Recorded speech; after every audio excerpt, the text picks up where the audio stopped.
everyone. As Jennifer mentioned, I am Chelsey Schneider. I'm one of Savor Health's oncology dietitians. Savor Health, if you don't know, is a digital health company that provides cancer patients with personalized nutrition support 24/7 from their smartphone through our virtual dietitian on demand named INA, that stands for the Intelligent Nutrition Assistant. INA leverages artificial intelligence and expert knowledge to provide evidence-based nutrition and symptom management guidance to patients and caregivers wherever they are and whenever they need it, just from your smartphone. We partner with NOCC to offer INA for free to all patients and caregivers, and I'll share a little bit more about this amazing resource and how to sign up if you're interested at the end of my slides. I want to thank NOCC for having me tonight. I'm so excited to be part of the Summer Digiteel series and to be able to speak to you all about how to get proper nutrition when not feeling well. Good nutrition during and after cancer treatment is so essential. However, we know that there are many factors that can make it challenging to get proper nutrition. So today I'll walk you through some evidence-based guidelines and helpful tips and tricks to ensure we are optimizing our nutrition before and after cancer treatment. Just some disclaimers that any statements made today are general tips, hopefully specific enough to ovarian cancer that you do find useful information that relates to you, but there sometimes are special circumstances, special diets, which I'll also touch on. And if you have received any specific information, guidelines from your medical team, if you're experiencing any new or side effects or severe side effects, always consult with your medical team. And if they've given you any special diet instructions, always follow that. Here's a quick overview of the topics I will cover: nutrition and cancer treatment, symptom management tips, breaking down what nutrient-dense foods are, some meal and snack ideas for when you're not feeling well, information about hydration, and information about INA and questions. Okay, so here is an infographic about some of the different reasons why poor nutrition or malnutrition can happen during cancer treatment. It is multifactorial, meaning many different factors contribute and can impact one's nutritional status. I'll start in the top and I'll go kind of around to talk a little bit about each one. So one factor that can influence poor nutrition or malnutrition is that cancer is a metabolic disease, meaning cancer cells are very fast dividing and they use a higher amount of energy than normal cells. This increases your calorie and protein needs during treatment. A second factor that can contribute to poor nutrition or malnutrition is the treatment itself, treatment such as surgery, chemo, or radiation therapy. Cancer treatment can add an additional demand on the body on top of what the disease itself is already adding. This varies treatment to treatment. Some patients may need surgery, which is common. After surgery, your body is healing, and it might require more calories, more protein, or more of certain vitamins. Some patients might receive immunotherapy or chemotherapy, and a little bit less common with ovarian cancer patients, radiation therapy. Chemotherapy is attacking any fast dividing cell in the body, any cell that's turning over really, really fast, which means that a lot of extra energy is being used by your body when you're on treatment, which again elevates your calorie and your protein needs. It is common that a person can need roughly an additional 20 grams of protein, just an estimate, and 300 calories, maybe a little bit more or maybe a little bit less during treatment. And I say this just to point out that, everyone's needs are different, but it's very common that after you've had treatment, or if you're having multiple types of treatment, maybe surgery, chemotherapy, surgery, that your calorie and your protein needs are higher.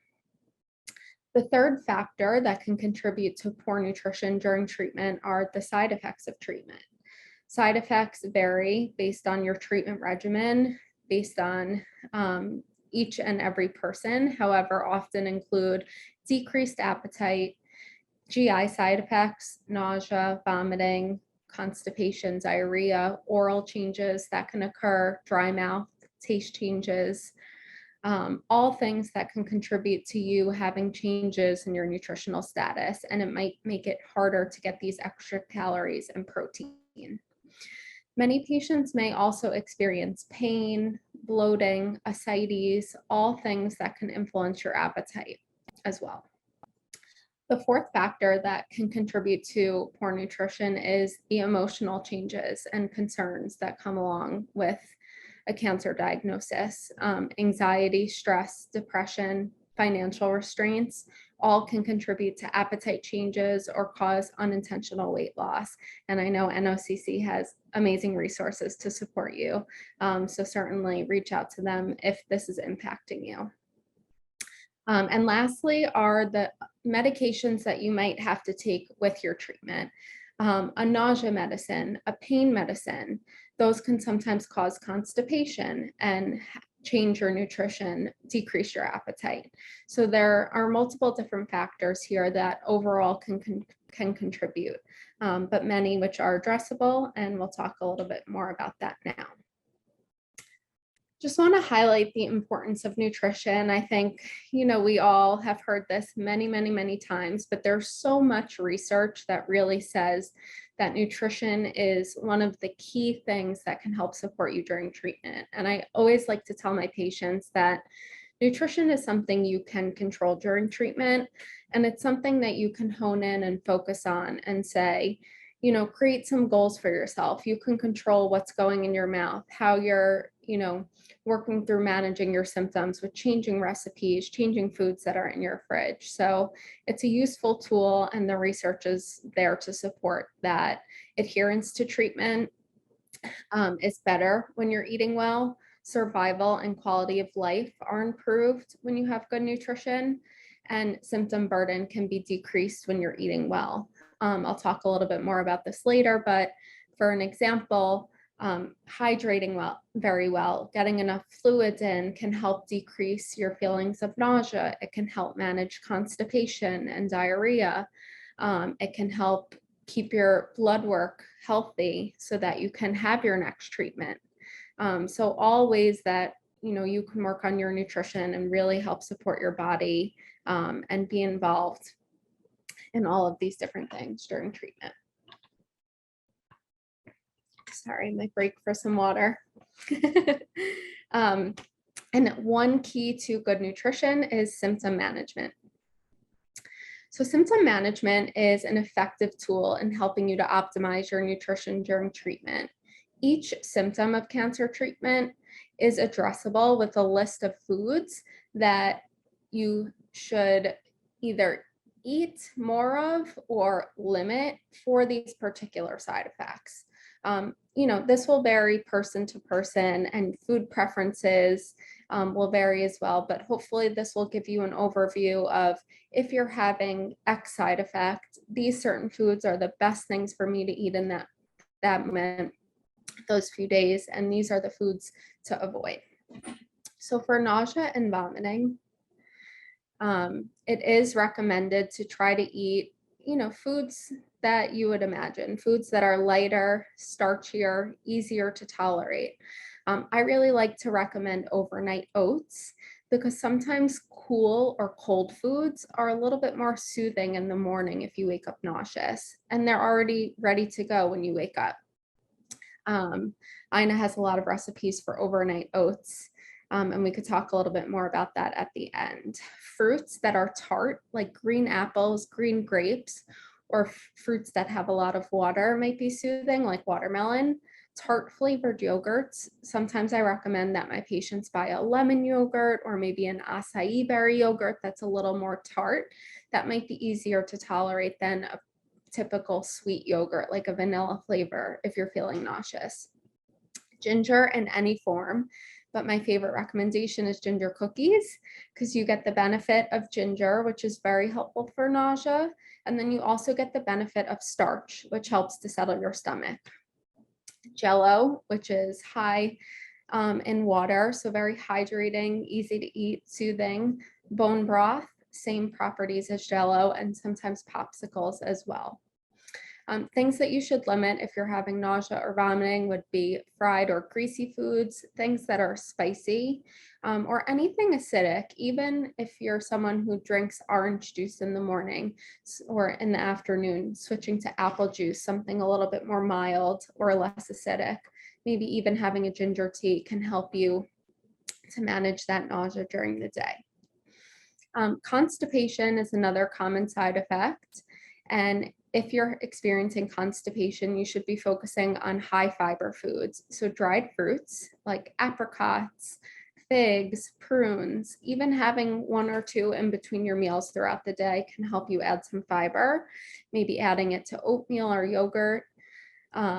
Chia seeds or flax seeds, which are cancer-fighting superfoods, have a lot of fiber and can be sprinkled into typically a breakfast food like a yogurt, a smoothie, maybe hot cereal or cold cereal. Exercise is also very helpful for constipation. Even taking a short, 5-10 minute walk can help to stimulate everything moving downwards. And fluid intake is really important. Sometimes we forget and we focus on, I have to eat more fiber, high fiber foods, high fiber cereals, but if you're not pairing that with fluids, it's not going to work as effectively. If you're having constipation, try to limit white or refined carbohydrates that can be more binding, like white rice, white pasta, white bread. Sometimes cheese can be constipating, as well as bananas. Gas and bloating is very common for women with ovarian cancer. So it is recommended, if you are experiencing that, to maybe peel your vegetables or cook them softly. If you're someone who is typically a salad eater, maybe you want to switch to a sheet pan of roasted vegetables, just for those days if you're experiencing that symptom, and modify your diet a little bit. Other easy to tolerate and non-gassy foods would be something like eggs, and kefir is drinkable yogurt that's very high in probiotics, which might help with gas or bloating. You probably already know this, but to limit things that are gassy, like beans, gassy vegetables, Brussels sprouts, cabbage, broccoli, cauliflower. Sometimes dairy can cause bloating or gas, even if you weren't sensitive to it before, and carbonated beverages. Diarrhea can also occur during treatment. If that's something that you experience, to basically flip around what the recommendations for constipation were. Have easy to tolerate, soothing foods that are easy and light on your stomach. Sometimes we're kind of hyper focused on eating a lot of fruits and vegetables as the cancer fighting foods, but if you're having a day or two where your stomach is upset and you're not feeling well, it's most important to eat the right types of foods, keep those foods in. So really, lean into those comfort foods, light foods, easy to tolerate foods. Microwave oatmeal, applesauce, rice soup, maybe matzo ball soup, chicken noodle soup, and limit things that have fiber, skins or seeds like beans, raw nuts or seeds, raw vegetables or salads. A few other common symptoms that you may experience are fatigue, which is common with any type of treatment. If you are experiencing fatigue, it's important to try to eat high calorie foods that are going to support your energy throughout the day, and balancing your meals. So maybe having full fat yogurt with granola in the morning, a very nutrient dense breakfast that has fat and protein and fiber. Keeping meals easy, maybe buying boxed soups. That's a healthy pre-made meal, and having that with crackers. Overnight oats is on there again. That's one of my favorite things to recommend because it's so versatile and easy to make. Exercise can also help with fatigue. Not pushing yourself to exercise very hard where you're feeling more tired, but even getting out once or twice a day and walking for 5, 10, 15 minutes can help to fight fatigue, and having that kind of in your routine. And then having small, frequent, protein-rich meals. Limiting alcohol or caffeine late in the day. Early satiety is when you feel very full from eating a small amount, and this is very common for women with ovarian cancer. It's recommended to have very small portions and spread them out about every 2 or 3 hours throughout the day. You can include foods that are very nutrient dense so that you only have to eat a small portion at one time. Nut butters, something like egg, tuna, or chicken salad, which is very nutrient dense, avocado, or a high calorie hot cereal, meaning maybe adding soy milk or whole milk to hot cereal instead of water to make it nutrient dense. If you're experiencing early satiety, I would recommend limiting liquid-based meals like smoothies or soups because they're very, very filling. Unless you're making them very high in calories and having small portions of them throughout the day, they tend to be too filling. So in that case, it might be better to eat a small portion of a more solid food. And also limiting any high fiber foods that could make you feel too full, like beans or a big salad that's low in calories, but taking too much volume in your stomach. Mouth sores are also common, or any oral changes like taste changes. If you're having mouth sores, oral care is important, and I have a great mouth rinse recipe on the next slide. But in terms of foods to choose, it's recommended to have maybe a broth-based soup that wouldn't irritate your mouth versus something like a tomato soup or a spicy soup. Smoothies that are made with seedless fruits like mango or banana, or even something like ice pops or frozen fruit to soothe your mouth. Limit anything with lemon, lime, citrus, orange, grapefruit, pineapple, or any foods that are very dry, like crackers or pretzels, bagels that might be hard to chew and irritating for mouth sores. Here is an oral rinse recipe. Some of you might be familiar with this. A lot of nurses and doctors, usually the nurses who are on the front lines, recommend this homemade mouth rinse recipe that I find to be so helpful for anyone to have on hand. Whether you're having oral changes or nausea, this mouth rinse just really helps to refresh your mouth right before you sit down to eat. You can make it in a water bottle like shown here, or you could make it maybe in a soup container.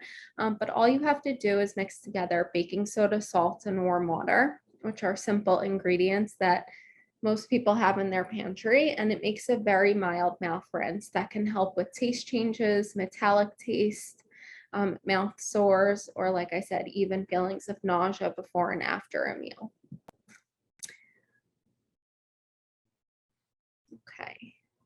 Another key to good nutrition is modifying your diet to a high calorie and high protein diet. As mentioned, if you're undergoing cancer treatment, preparing for surgery, or healing from surgery, you likely need extra protein in your diet. So I'm going to go through a list of high protein foods, and I want everyone to kind of follow along and think if there's any foods on this list that are surprising that are high in protein, and we could discuss them at the end.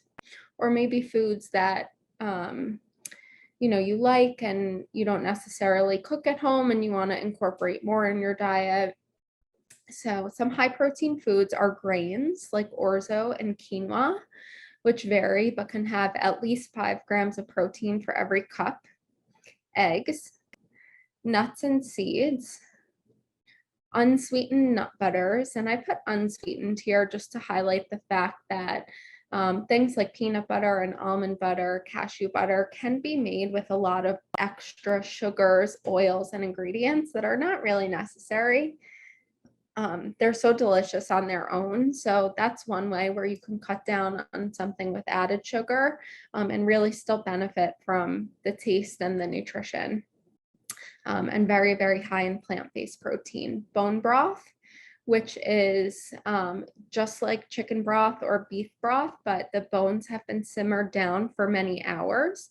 So there's 9 grams of protein in every cup of bone broth.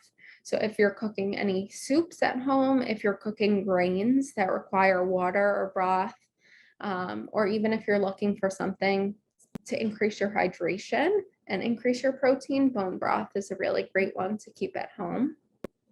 Beans and hummus have a lot of protein. Greek yogurt, specifically Greek yogurt, because it's strained, it's a little bit thicker, which makes it higher in protein. Chicken, red meat, which for most people should be limited to 12 ounces a week or less, but absolutely can be part of your diet in moderation.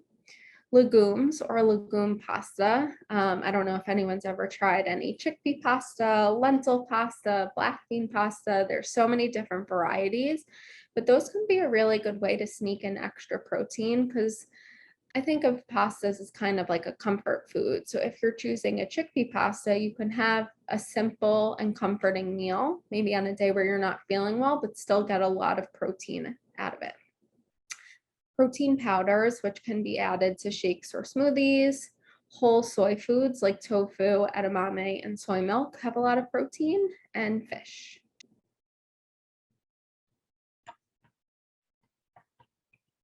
Okay, so in addition to protein being very important, sometimes and often we need to eat high calorie foods.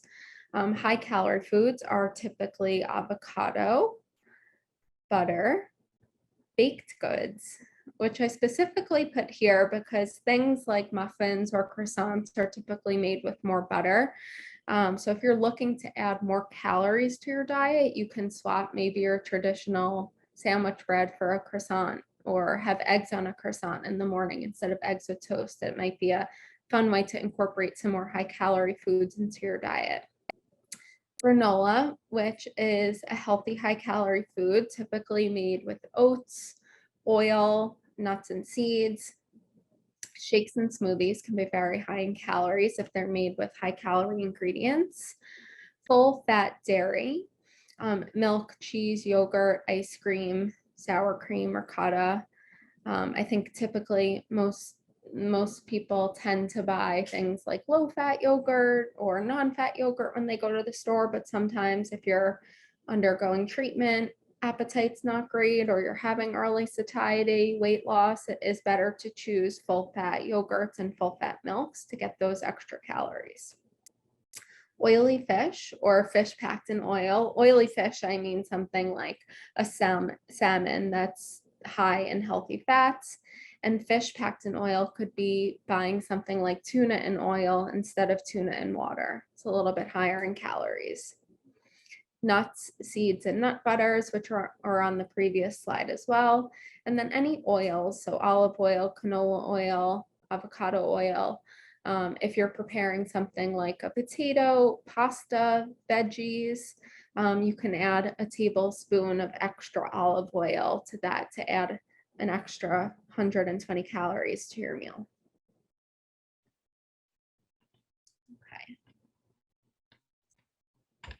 It might be challenging to eat well or to add these nutrient-dense foods to your diet when you're not feeling well or you're experiencing side effects of cancer treatment.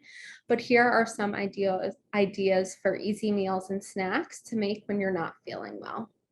So some of these we mentioned already, but smoothies can be very high in calories, very high in protein, and really easy to eat on a day if you're not feeling well.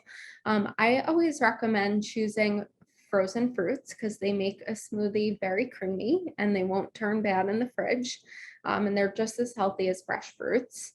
And sometimes I even recommend, I mentioned this before, but some of the more smooth frozen fruits that don't have seeds, if you were to put a lot of like blueberries and raspberries and strawberries that have a lot of seeds in them into a smoothie, they kind of congregate and they can make the smoothie have a lot of texture, which can be not appealing if you're not feeling well. So I would try something like frozen bananas, frozen peaches, frozen mangoes, maybe throw in some baby spinach for some vegetables, which you totally can't even taste if all those frozen yummy fruits are in there. Greek yogurt, and that's really the base of a delicious smoothie. If you're feeling nauseous, you can add, a little piece of ginger to give that ginger flavor to your smoothie. And there's a lot of different other ways that you can modify this. If you need to add more calories, you can add avocado. You can add a tablespoon of almond butter, which adds more healthy fats and protein, but just gives you that base of a smoothie. And drinking something through a straw can be easy to eat if you're having nausea or taste changes or mouth sores. So smoothies are a good go-to option. Pasta dishes can also be easy to prepare, easy to tolerate, comforting, high in calories and protein. So I was wondering if anyone noticed on my high protein slide that I listed orzo. Orzo has 5 grams of protein in every cup, which I think is really good for a white carbohydrate. So you can make that into a great, nutrient dense, high protein meal really easily. You can add, a pre-made tomato sauce. You can add pesto sauce, which is very high in calories from the nuts, the cheese, the olive oil. Or you can use one of those legume-based pastas that I was mentioning, like a chickpea pasta or a lentil pasta, which makes kind of like a simple comfort meal, still very high in protein and calories. If you're struggling with early satiety, I do recommend having small portions of things. So don't use a huge plate to plate your pasta salad or your pasta dish. You can even plate it in, if you have like a bigger coffee mug, and just eat it out of there. Having small portions can sometimes be more visually appealing and easier to motivate yourself to finish than looking at a big plate of food if you're not feeling super hungry. Soups can also be another very good way to have nutrient-dense, easy to tolerate meals. It is preferred to try to have some sort of dense soup if you're having this as your meal. You can use maybe a bone broth as the base of the soup, but then try to add some high calorie ingredients. You can add a tablespoon or 2 of heavy cream, a few sprinkles of Parmesan cheese, maybe some starchy vegetables like an extra potato chopped up, half a cup of pasta, some lentils in there to really make it a thicker and more nutrient dense meal. And then I put breakfast foods on the slide. You can eat breakfast foods any time of day, and sometimes they are easy to tolerate and comfort foods. Having egg muffin cups, which is when you bake eggs in a little muffin tin and have, little souffles. Overnight oats, again, is on here. One of my favorite things to recommend. Maybe a parfait with yogurt, fruit, granola, nuts or seeds, hot cereal, cold cereal, French toast. Any of these options can be high in calorie and high in protein and really can be eaten at any time of day and might be a little bit easier to tolerate at night if your appetite's not 100%. Yes, Chelsey, we had someone mention that bacon made them feel better. They don't typically crave bacon, but they had bacon and it made them feel better. So take all the bacon you need. Yes, every once in a while, that's certainly okay. Some additional tips that can help you eat well if you're not feeling well is to kind of set a routine. Sometimes people lose their hunger signals. So setting a routine or using the clock as a reminder to eat and hydrate, just like you would use the clock to take medicine at certain times. Try to set times where you're having your meal, or even, an hour, between 12 and 1, I'm going to have my lunch. Between 6 and 7, I'm going to have my dinner. I'm going to have a snack at 8:30 before I lie down for the night. So just using the clock and kind of having a game plan in your head.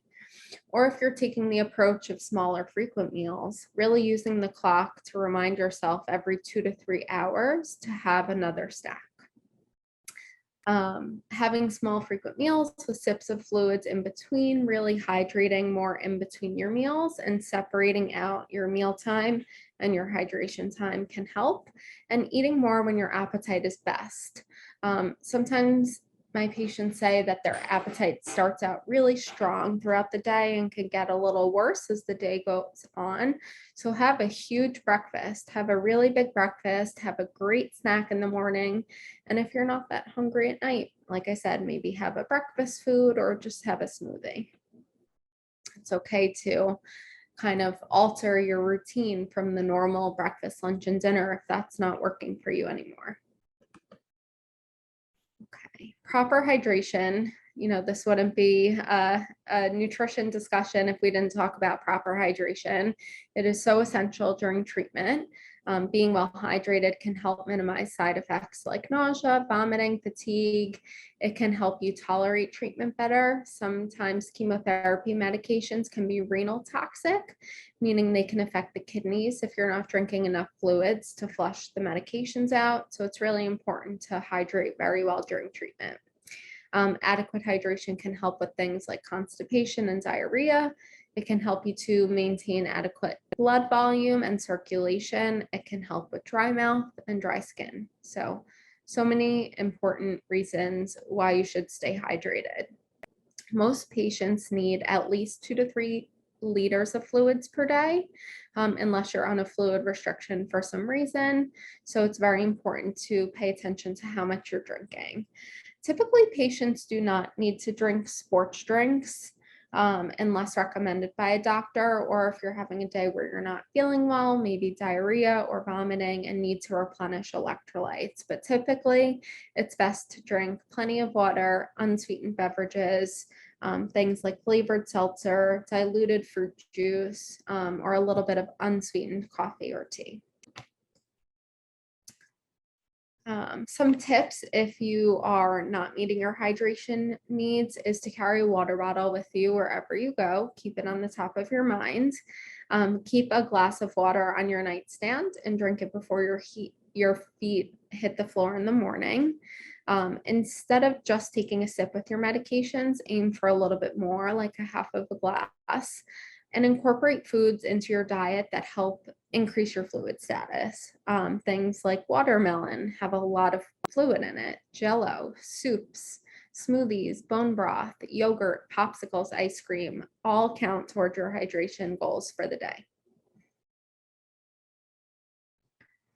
So some special circumstances may arise. It's possible that women with ovarian cancer might experience bowel obstructions, in which you would need to likely modify the fiber in your diet, monitor for symptoms of constipation, other more specific diet instructions based upon your treatment plan and how the bowel obstruction is being addressed. Some patients may even need nutrition support, either in addition to what they're eating by mouth or fully at any point. So always consult with your medical team if this is something that's part of your treatment plan, and make sure you're getting one-on-one advice on what is best and safest for you. I touched on this before, but some ways to address emotional concerns like anxiety, stress, and depression. I find that meal planning and leaning into nutrition can help. Nutrition is one thing that you have control over, so really lean into that as something that you can, play a really big part in throughout treatment. Exercise can help to manage anxiety and stress. Even a short walk, getting out, breathing the fresh air, getting vitamin D, leaning on support people for help, speaking with your medical team if this is a concern to you, and again, reaching out to NOCC for all of the amazing resources that they have. I wanted to touch on the top cancer fighting foods before I talk a little bit about INA. I'm often asked, what are the best foods that I should be eating? And there is not one food that will in itself decrease your risk for cancer. There is not one best food. It is important to eat a variety of different foods. And you could see all the color on this slide, but the American Institute for Cancer Research does really amazing research, great quality research on the top cancer fighting foods. So I wanted to highlight those here. So apples, asparagus, blueberries, cruciferous vegetables like broccoli, cabbage, cauliflower, Brussels sprouts, carrots, I already said cauliflower, cherries, coffee, cranberries, flax seeds, garlic, grapefruit, which can interact with some medications. So it might have been recommended for you to avoid grapefruit. Grapes, kale, oranges, pulses, and legumes like beans, peas, lentils, raspberries. On to the next slide. Whole soy foods, spinach, winter squash, strawberries, tea, tomatoes, walnuts, and whole grains. So I'd love for everyone, I'll flip back to the previous slide, to pick one or two foods that maybe you eat out in a restaurant, but you don't know how to cook, or you really haven't eaten recently, but you like it, or something new that you want to explore, and make it a goal today to try to incorporate that into your diet over the next few weeks. Now to circle back from where we started, we know ways to address each one of these factors to aim to prevent weight loss by choosing high calorie, high protein foods, how to manage treatment side effects and side effects of other medications, and some tips for managing emotional concerns. So now we have the tools to really optimize our nutrition during treatment.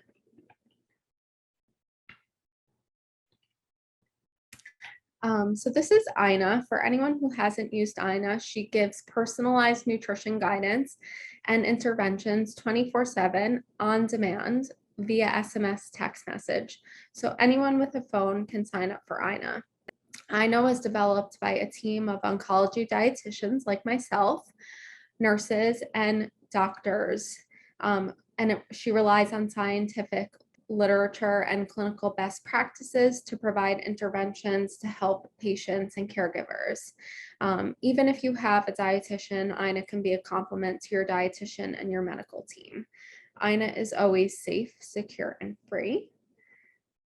Signing up for Ina is very easy. All you have to do is enter your phone number, and then you can text with Ina to ask her questions anytime. Ina can be asked for tips for managing side effects, FAQs like how much red meat can I eat? Should I eat organic?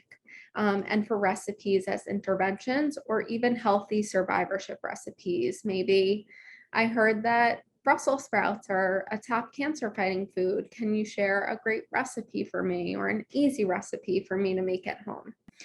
I also put some quotes from our current NOCC Ina users just to highlight, what your community is saying about Ina. So one is, I look forward to my daily text from Ina.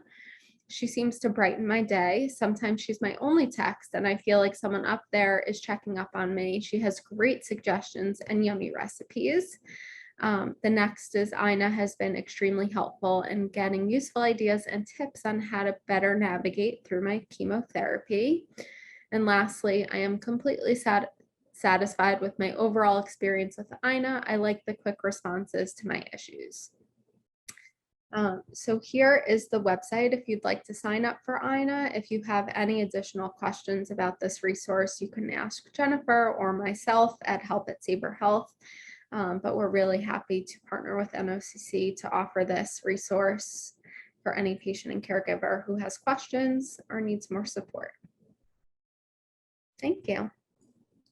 Well, thank you, Chelsey. That was just full of a wealth and breadth of knowledge. I know I took a lot of tips for myself. Very, very wonderful. Thank you so much.